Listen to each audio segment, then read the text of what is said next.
Sinisa, and also thank you very much indeed for making this occasion possible. Without your initiative, we wouldn't be here, and Ernest's memory would have not been remembered in the appropriate way, so thank you for doing that. And to all of you for listening to my very short presentation. We've got a lot of very heavy academic work ahead of us, so my presentation is going to start us off, I hope, fairly lightly. In a way, as Ernest would. Ernest used to lecture without notes, and he often also used to, when he did need notes, he would bring his latest article in and read bits of it out to us, which seemed a bit strange, but I'm going to do something similar, as you'll see. I met Ernest first, I think, in 1967, so probably longer than almost all of you have known him, and he was my head of department. And I worked very closely with him for about 10 years in Cambridge, and knew him well before that. And I miss him enormously. He is like a parent who overshadows one's life, whether he's alive or dead. And much of my work, even after his death, has been influenced by him in various ways. I just wanted to start very generally by saying 4 of the things that I really admired about him, because I think I've met many great academics and thinkers, and I think he's possibly the only non-scientist I've met in Cambridge or elsewhere who I sort of felt I might be in the presence of a genius or of someone really great whose reputation would last forever. Maybe there are 1 or 2 others, but he's in a very small band of these people. And I think the reasons I felt that were roughly, firstly, that he asked big, important questions. Many people get small questions roughly right, but very few even attempt the big questions. And he went on asking childlike questions, as did Einstein, right through his life. What is the meaning of this? What is the purpose of that? Very, very fundamental questions. And that was one of the reasons I really liked his work, because the normal academic training stops you doing that. And so he asked the 18th century Enlightenment questions about the meaning of liberty and the meaning of wealth and the meaning of our lives here on earth in that huge, sweeping, now very unfashionable Enlightenment way. And I loved him for doing that. Secondly, as the historian Acton said, study problems, not periods. And Ernest didn't just study periods, he studied problems. And wherever they led him, as Mark Bloch put it once, wherever he smelt human blood, he went there. So this is why he could hold chairs in philosophy, sociology, anthropology, and be quite learned in all those subjects and many others. Because if the problem took him into a different discipline, he wasn't worried about disciplinary boundaries. And that's very rare nowadays with increasing specialization. That's why he's often thought as a sort of heir of Max Weber. He also studied problems and followed them across cultures. Anthropology, as you know, which is my subject, is a comparative discipline. And therefore, someone who tried to understand Islam, communism, made an attempt to understand Nepal at one point in his life, North Africa, and so on, swept around. It was mainly within the monotheistic West that he specialized, but it was pretty wide. And for that also, I admired him greatly. He didn't settle down in one small culture. He was wider than even, say, Clifford Geertz, who studied 2 civilizations, Indonesia and Morocco. He studied more than that. And finally, because of this wide sweep and comparative method and big questions, he did something which I've only recently come to appreciate, which is that he illuminated the tides of history. That is to say, he understood the tendencies that lie in human history.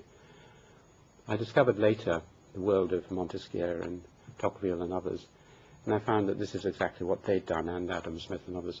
But he, again, saw, by standing right back, how things tend, how they move. A moving vision of the inherent tendencies in human history, most famously in relation to predation and the tendency of all societies to predate more and more as they become wealthier, which is one of the things I learned from him. But he understood those deep forces that move history in the way that Gibbon and others did. And I learned an enormous amount from that. So I had many conversations with him, and I've missed continuing these conversations, and this is a chance 20 minutes or so to do a little bit of that in the presence of people who are interested in his work.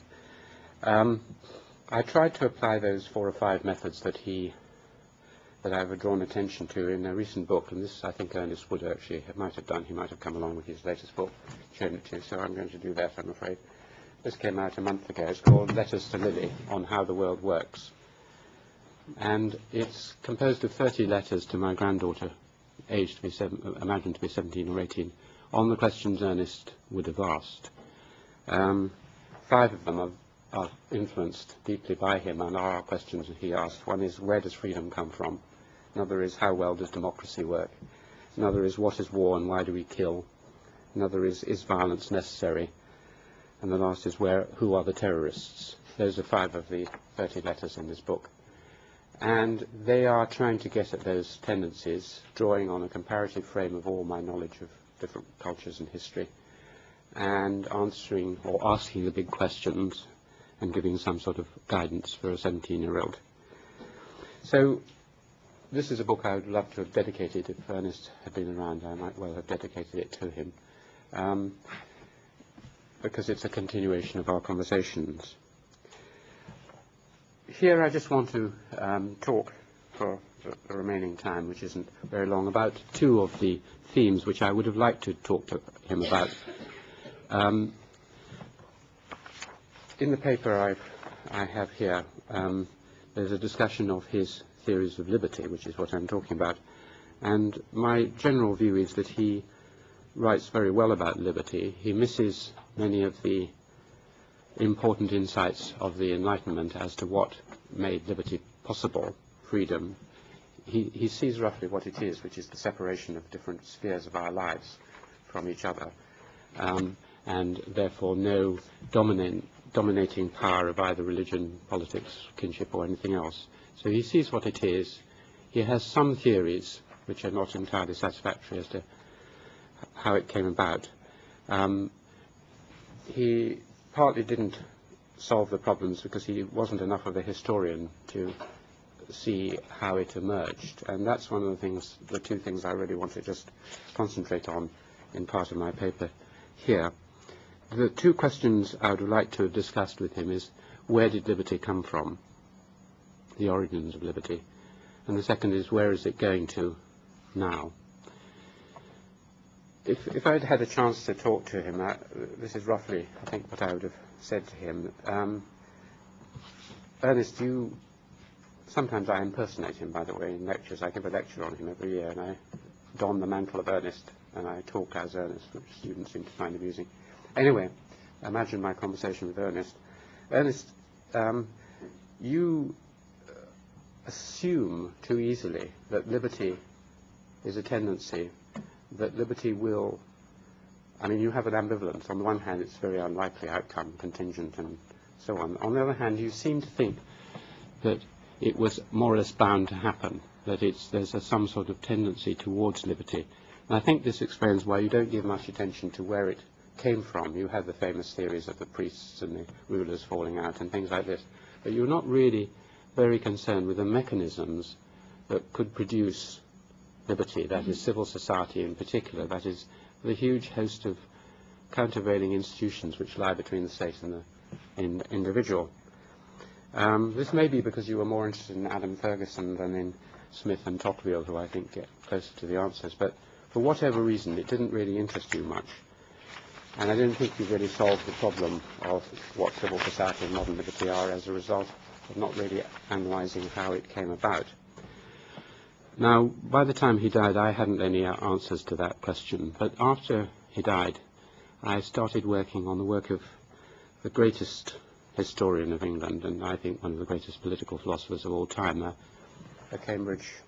obscure Cambridge legal professor called F.W. Maitland.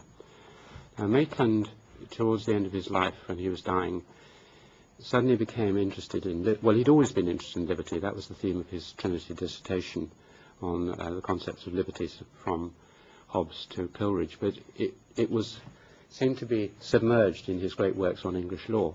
But towards the end, he returned to the problem, and he wrote 3 or 4 famous, well, not very famous, no one's noticed them actually, not infamous, but neglected essays on which actually explain, I think, to my mind, satisfactorily how liberty came about.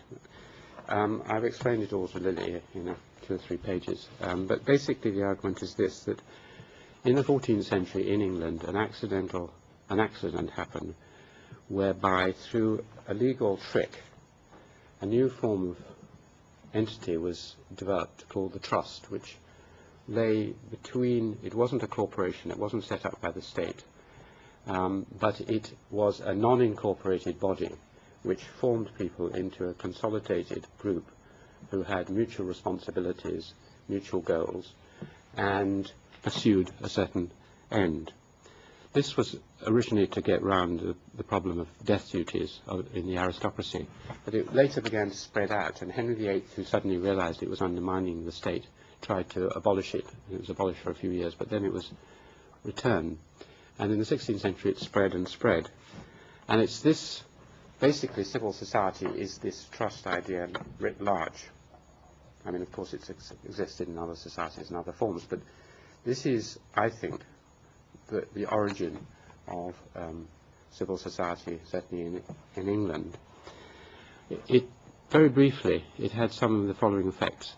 It led to the downfall of Charles I. The common lawyers were formed into a trust, that is the Inns of Court, and they were able to hold their meetings and form their opposition to the Crown as a result of it. Hence, Hobbes hated it. He talked about it as intestinal worms that eat away the stomach of the state and digest all its wealth, and suggested abolishing the trust idea.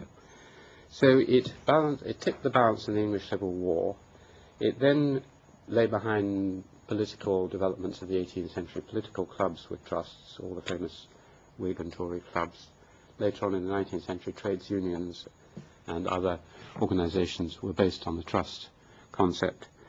It was the basis for regional and local self-government in England, the devolved system which Tocqueville admired so much. And it even, I'm just saying this very quickly, but I've expanded it in different places, including this book. It even formed the basis of a very peculiar kind of empire, the British Empire, which Maitland talks about. He says if you pick up your newspaper any day, you'll see talk of so-and-so being held in trust, this African nation, this whatever.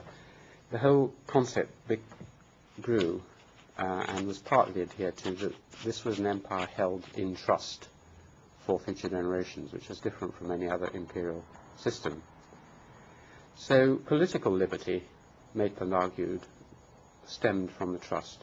Religious liberty, likewise, as he pointed out, all the sectarian activities of the 17th century and 18th century which brought about toleration were based on the trust concept. The Methodists, the Baptists, the Quakers and others were set up as trusts. They held their lands and their churches as trusts, and the state couldn't touch them. Even now, and I was surprised to meet a Roman Catholic bishop the other day, he said the Roman Catholic Church in England is a registered trust number 2547 or something. It's just a trust, that's all it is. It's not a religious organization, and it can be tolerated as such. It's just one other trust among many. So the idea, and Maitland expands this, lies behind modern Western religious liberty, the separation out of religion from politics. Likewise,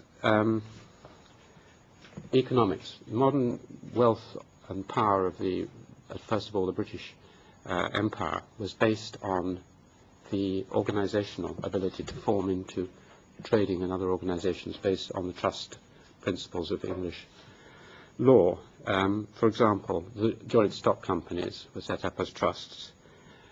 When a group of people met in a coffee shop called Lloyd's in London and decided they wanted to set up a mutual insurance company and bank, they set up a trust, Lloyd's, and it's remained a trust.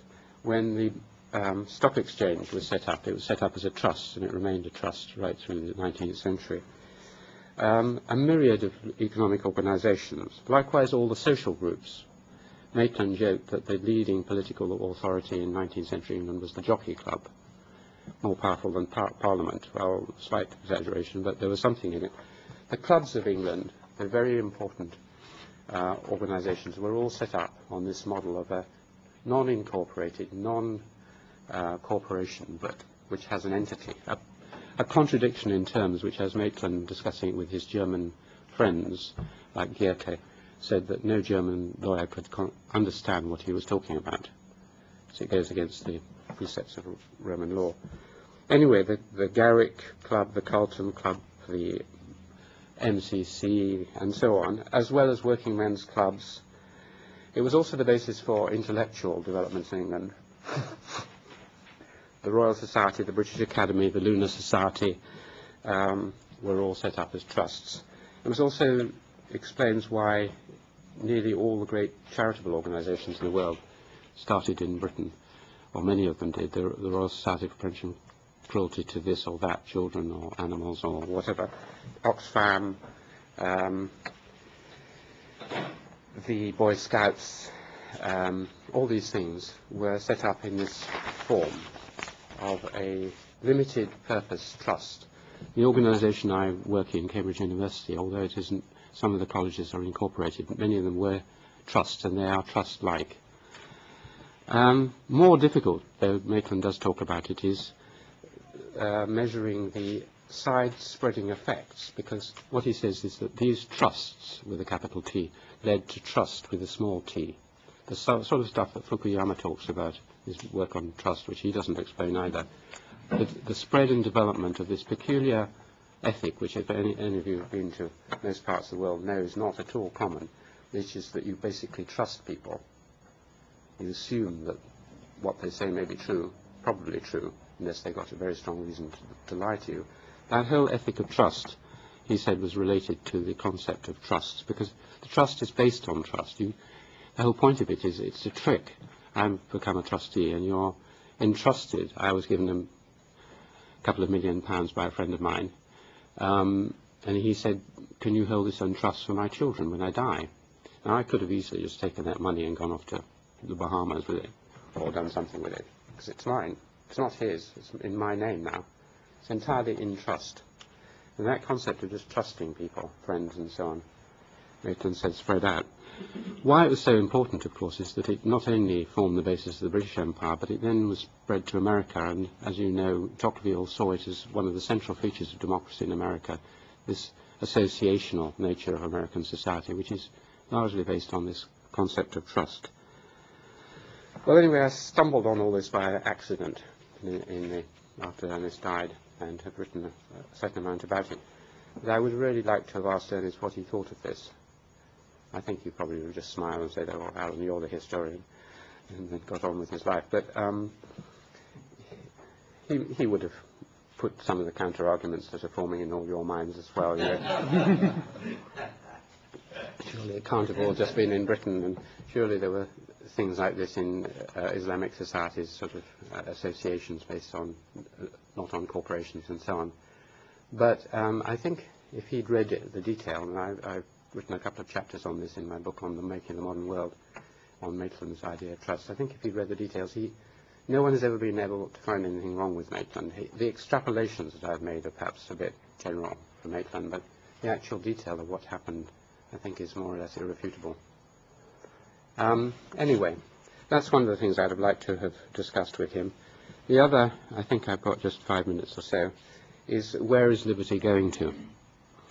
Because I think what I've written a letter to Lily trying to explain about terrorism and war, and not even looking at this because I haven't got time to do that.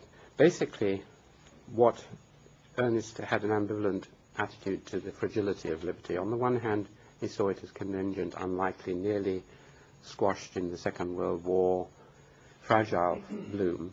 On the other hand, there was a sort of confidence, a kind of gate-exit kind of part of his work, which suggests that once you're through this gate, once we have great liberal civilizations like America and Europe and so on, there's no going back.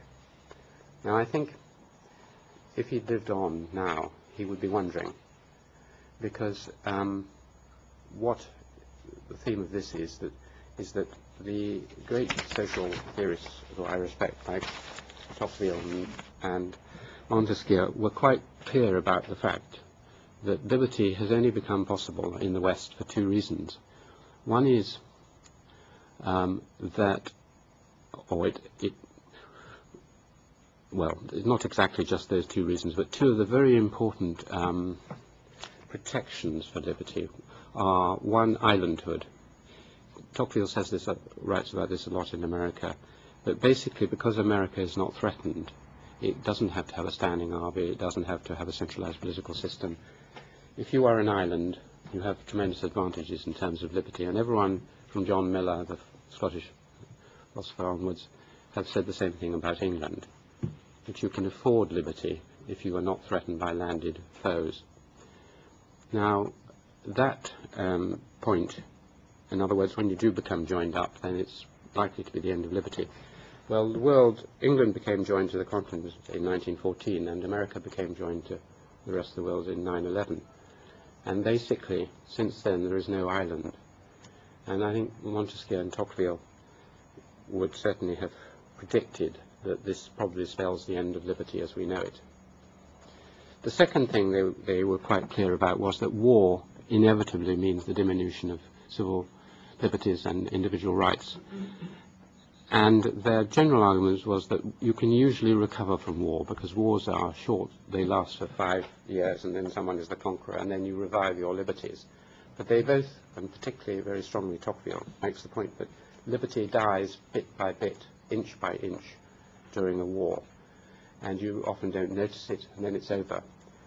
And I think personally that the war on terrorism, which is a never-ending war against an invisible foe which can't be won and which will justify any action, basically means that liberty is nearly dead. I have some much more learned, much more conservative friends, like the Professor of Constitutional Law in Cambridge, who believe it is already dead in Britain, that we now live in a absolutist elective monarchy in Britain, that the rule of law is now gone in Britain, and he's written the standard book on the rule of law, History of English Law. I think he may be right, I don't know yet. But I think it's nearly gone in Britain. It's probably gone in America as far as I can see. And the reason is simple, that once you have an unending open war, you have George Orwell's 1984. Any government can just say, we need to do this, we need to abolish habeas corpus, we need to abolish juries, we need to... all the things that Tocqueville and others talked about as the bastions of the separation of powers. So the separation of powers is being destroyed in my country, England, Britain. The rule of law is being destroyed, juries are being destroyed, habeas corpus has been abolished, governments can now take actions, the Lord Chancellor is being abolished, the House of Lords is just about to be crippled. You move to somewhere else. And I think, I don't know what Ernest would have said about this rather messianic view of mine, but I would have liked to have talked to him about it. So thank you very much for listening.